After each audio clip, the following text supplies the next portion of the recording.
भारतीय अदाकारा सोना स्मगलिंग के इल्जाम में दुबई से वापसी पर बेंगलुरु एयरपोर्ट पर गिरफ्तार। भारत की डायरेक्टोरेट ऑफ रेवेन्यू इंटेलिजेंस ने अदाकारा रानिया राव को दुबई से वापसी पर 14.8 किलो सोना रखने की पादाश में बेंगलुरु एयरपोर्ट पर गिरफ्तार कर लिया।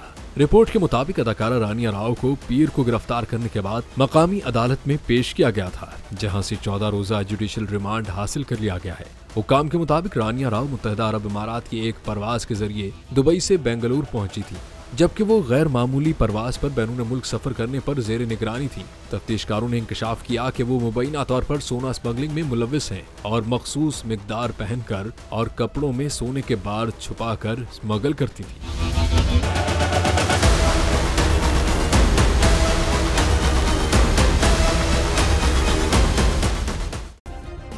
सब्सक्राइब करें और बेल दबाएं ताकि कोई खबर रह न जाए।